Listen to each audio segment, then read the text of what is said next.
गरीब पति लकड़ी की कार। एक गांव में सुमित नाम का लड़का रहता था। उसके पिता लकड़ी का सामान बनाने का काम किया करते थे, पर आजकल लकड़ी के सामानों की बिक्री बंद हो जाने के कारण सुमित एक मैकेनिक का काम करने लगा।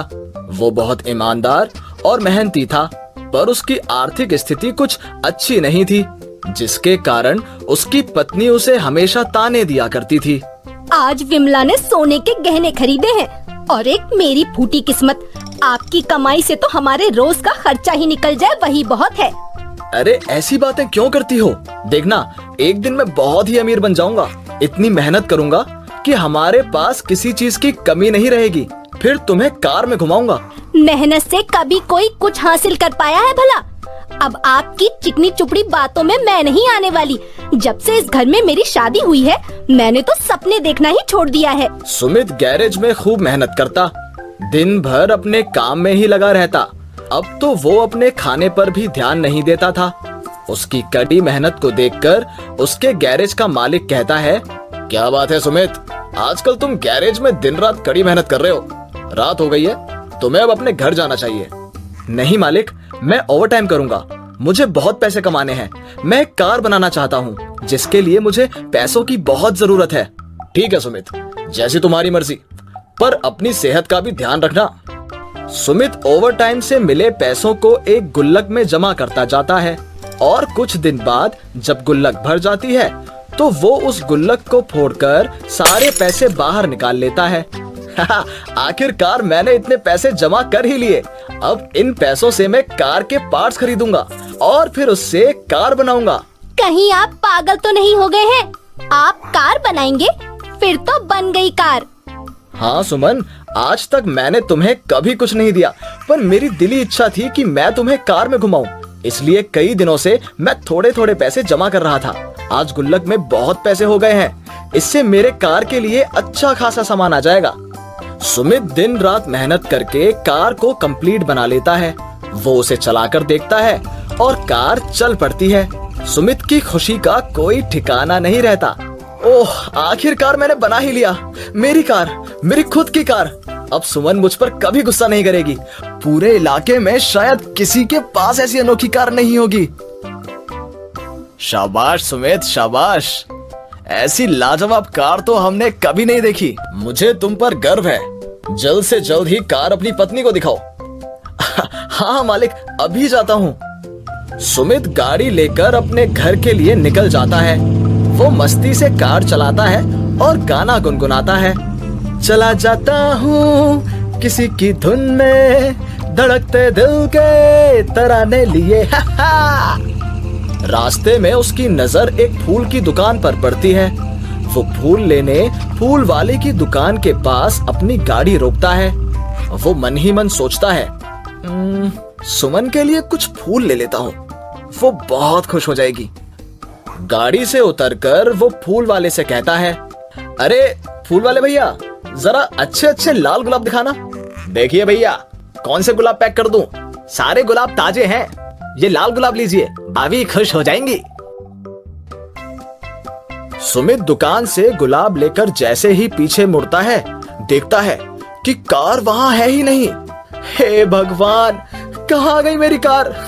यही तो खड़ी की थी मैंने। मेरे सारे पैसे उसमें लगे थे। अब मैं सुमन को क्या कहूंगा? भैया आप देरी मत करिए, तुरंत पुलिस स्टेशन जाकर रिपोर्ट दर्ज करवाइए। सुमित भागते भागते पुलिस स्टेशन जाता है। पसीने से लथपथ सुमित पुलिस स्टेशन पहुंचता है, पर वहां उसे कोई नहीं दिखता। पर पुलिस स्टेशन के बाहर एक हवलदार कुर्सी पर बैठा हुआ कुछ काम कर रहा था। सुमित उसके पास जाता है। हवलदार साहब, मेरी कार चोरी हो गई है, मुझे रिपोर्ट लिखवानी है।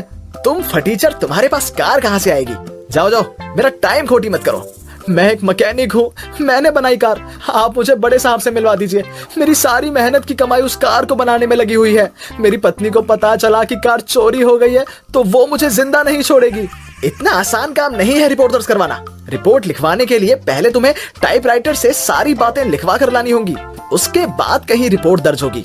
और जहाँ तक रही बड़े साहब से मिलने की बात, तो बड़े साहब तो अभी छुट्टी पर हैं, 4 दिन बाद ही आएंगे। तुम 4 दिन बाद आना। सुमित बहुत दुखी हो जाता है और उदास चेहरे के साथ अपने घर जाने के लिए निकल पड़ता है।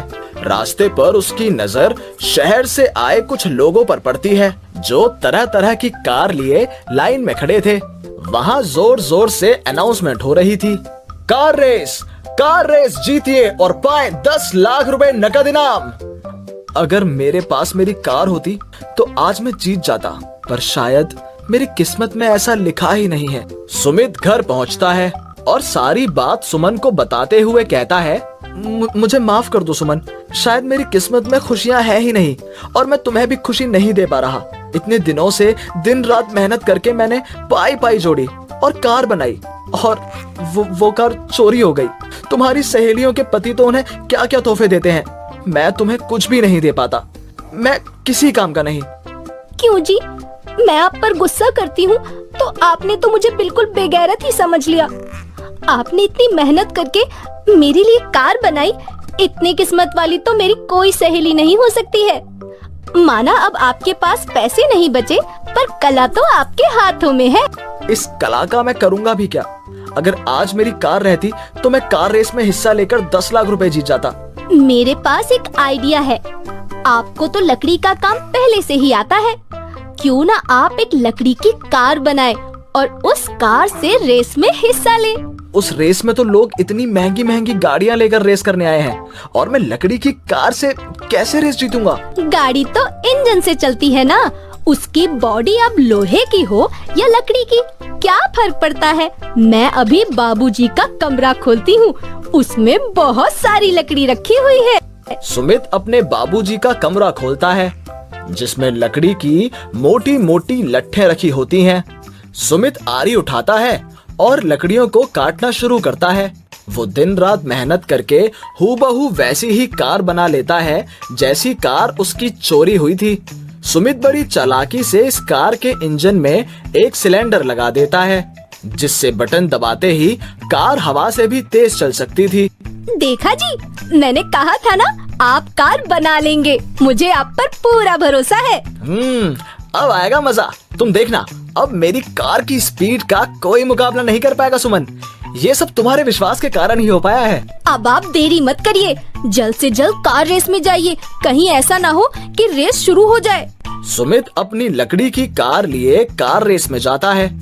उसकी लकड़ी की कार को देखकर वहाँ बाकी लोग हंसते हुए कहते हैं, देखो देखो कैसा बेवकूफ आदमी है, लकड़ी की कार लेकर कार रेस में आया है। ये बैलगाड़ी हमारे कार के आगे नहीं टिकेगी। यहाँ कोई भी मुंह उठाकर रेस में भाग लेने चला आता है यार। छोड़िए जी, क्यों इनकी बातों पर ध्यान देते हैं। आप अपना मनोबल टूटने मत दीजिए, हम तो इसी कार से जीतेंगे। बड़ी हिम्मत करके सुमित उस रेस में अपनी कार लेकर रेसिंग ट्रैक पर खड़ा हो जाता है। सब लोग उसकी तरफ देखकर उसका मजाक बना रहे होते हैं। वो बहुत शर्मिंदगी महसूस करता है और इसका मनोबल टूटने लगता है। जैसे ही रेस स्टार्ट होती है, सारे लोग सुमित से आगे निकल जाते हैं। अरे यार, क्या ये सिलेंडर का बटन काम क्यों नहीं कर रहा? अरे चालू हो जा मेरी कार, मेरी इज्जत तेरे हाथ में है। लगभग रेस खत्म ही होने वाली होती है और सुमित सबसे पीछे छूट जाता है।